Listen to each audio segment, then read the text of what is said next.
welcome to another video. In today's video, I am going to be finally unboxing the last of my books that were stored at my mom's house and maybe rearranging my bookshelf. What I want to do, I haven't decided. What I'm thinking about doing is putting all of my already read books on this shelf because it's the only one I have right now.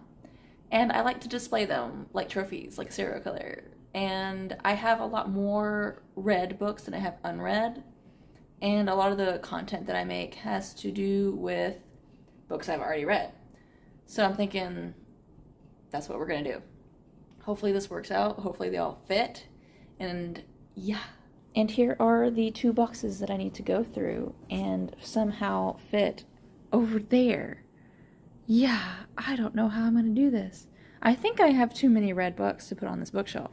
But I am gonna try. I'm sorry if the audio sucks. I haven't quite figured out a way to get a microphone just yet.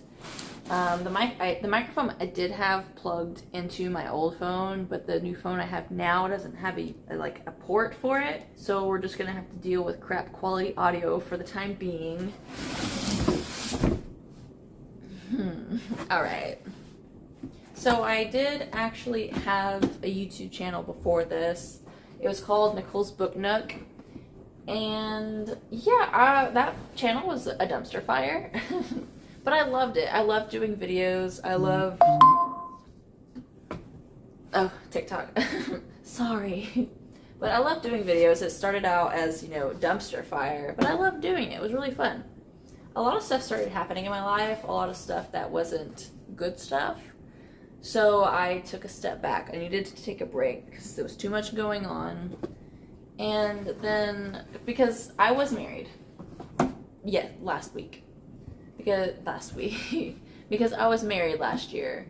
And I was unhappy for the longest time, for like 3 years. And I'm not going to go into detail about it because I might start crying.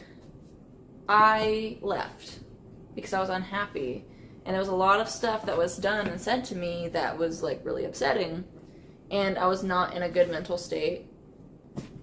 I was depressed and and every time I would try to talk to him about it, I would get shrugged off and pushed aside. All my wants and needs were just kind of tossed to the side. And it sucks whenever you support this other person and they just constantly do things that make you feel like your needs aren't being met. And I had supported him through every decision he ever made, even if I thought it was stupid, and because I loved him. But then when you come to the realization that the person who's supposed to be there for you and take care of you is unwilling to do so because they have they're putting their own wants and needs before yours, and I felt unimportant. I felt like I wasn't worth it. I love how I'm not going to go into detail. It immediately goes into detail because I like talking about myself. And I felt a lot of guilt about it, like a lot of religious guilt, a lot of personal guilt. And I was gone. I left for about a week. And I kind of cooled down and was thinking about things. And I went back, not because I loved him, but just because I felt guilty. And then when I came back, he immediately accused me of cheating. And immediately was like, we're gonna have sex. And I was just like, I've left you and that's all you're worried about. So it was kind of then when I was just like, you know what? I'm done. I'm out. I'm gonna get the rest of my stuff. Because the first time I did leave, I did pack up my stuff and I left. And I left my bookshelves behind. Because those things weren't gonna fit in my car. I didn't have a way to haul them, and I didn't want him to haul them to where I was staying because I didn't want him to know where I was staying. And then even when I was trying to leave the second time, he wanted to do stuff and I was like, no, because I was afraid he was going to try to get me pregnant on purpose. Because I wasn't on any kind of birth control at the time. When I left, I didn't even cry. I don't know if that's because of how done I was or if I was just in shock. And I didn't even cry about it until weeks later, and it wasn't directly because I had left. It was every time I had cried about it, it was while I was explaining it to somebody else because I was embarrassed. I was embarrassed, I was hurt, I was feeling like I wasn't worth it. And sometimes I still struggle with that because, you know, some of the things that were said to me, it stuck with me.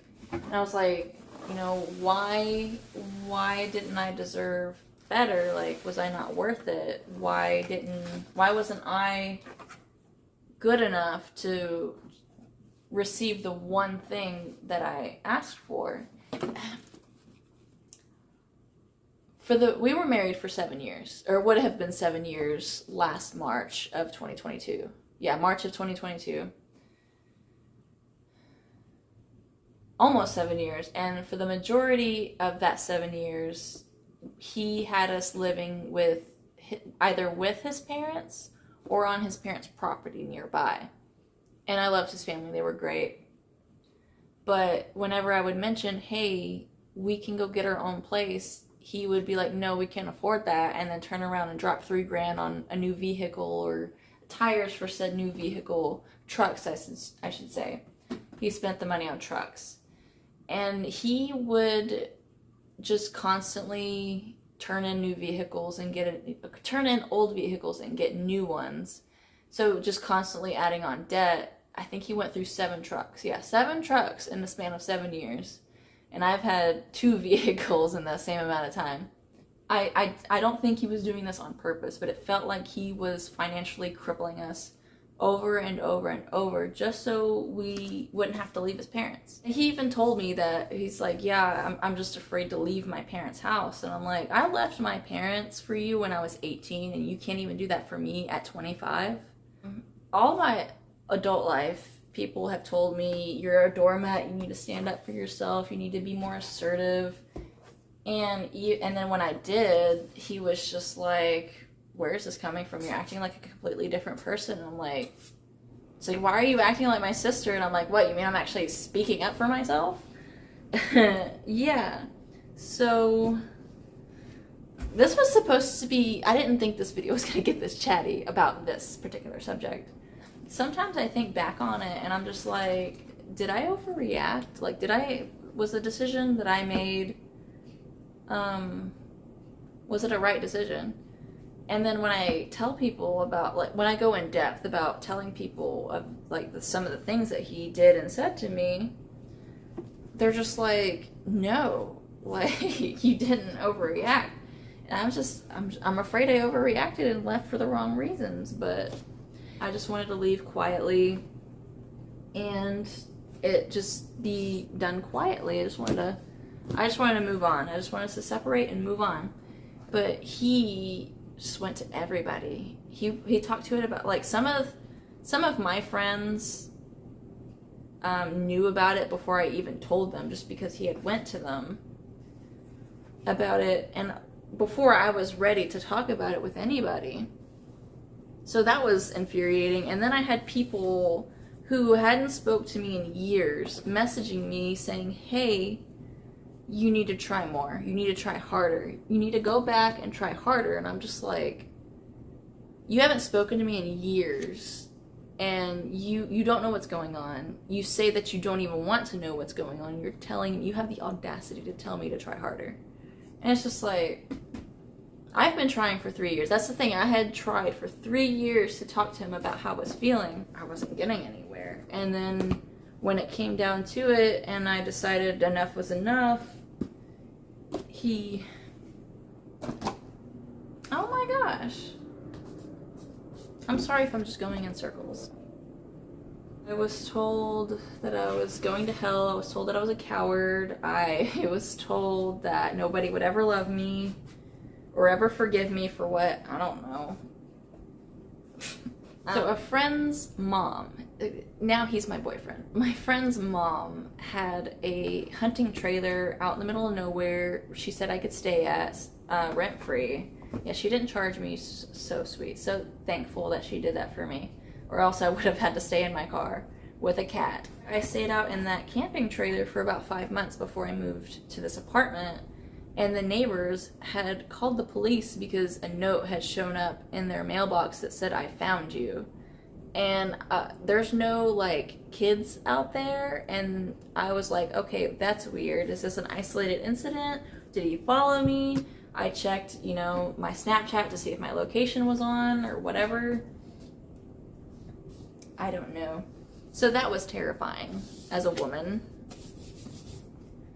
How many books do I have? Gosh. And the simple thing is because of the way I was treated, I just fell out of love. That's all it was, which made me sad.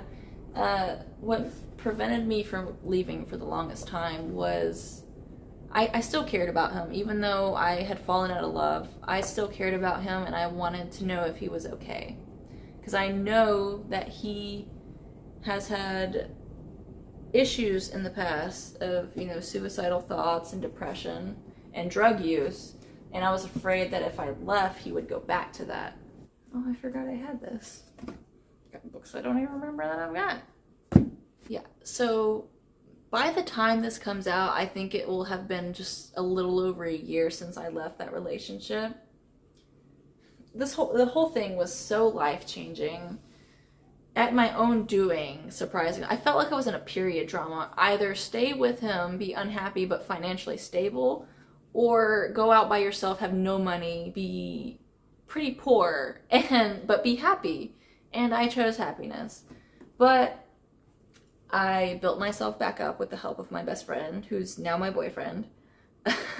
We have a much better relationship. He listens to me, he lets me cry things out, he listens, and it's really nice to like be able to talk to somebody and them not tell you that it's your own fault you feel that way. Isn't that sad? Like, again, I don't think my ex is an awful person. He just has his vices, and I hope he's doing okay. I hope he learned because I did. It was a learning experience. This is nonfiction. And lately, like, I feel like I've been angrier. Like, I've been angrier lately, and I don't know if it's just because if I'm still grieving that other relationship, or if it's just because I feel like I have the freedom to feel angry now, because I didn't feel like I was allowed to visibly be angry. And if I was visibly angry and I tried to talk about it, nothing would come from it. Nothing good would come from it. Oh, I forgot I had this. I need to read this. Oh, it's going to be so fun trying to count all these. Another thing is like whenever he would ask me what's wrong, like what are you feeling? And I would try to tell him I feel trapped, I feel cornered, I feel like I'm not going anywhere in life. He would just, not my problem. There were so many times where we were supposed to go on dates, and then he would invite his parents along with us without telling me, which is fine. Like, I loved his parents, they were great people, but it's just like, I thought we were supposed to go on a date, and he'd be like, well, sorry, I'm a family man. Like, I'm your family too. Like, we need some sort of, like, privacy, thank you. We already live with your parents. I'm sure they can hear everything we do and say in that bedroom. It'd be nice to have some kind of privacy. And everybody's always in your business. So, that's not a dig at them, but you can't help it when everybody lives in a household. Where do I put these? Do I still want this? I don't know if I still want this. What's it about? I just grabbed it because it was Michael Crichton. I'll keep it just in case. Excuse me. Oh, that came out of nowhere. I know everybody was like up in arms about this book, but I'm keeping it for sentimental value purposes. Yeah, I know it's not the best book and it's kind of problematic, but hey, I wasn't reading it critically at the time. Oh, yeah, I found it. Oh my gosh. I have been looking for this because I've got the second and the third, and I've been trying to find this. Of course. Oh, okay. Last one. Here it is. But that's how the year 2022 went for me. Here they all are. The books that were stored at my mom's house. The last of my collection. So I think now I'm going to count everything. Wish me luck.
343.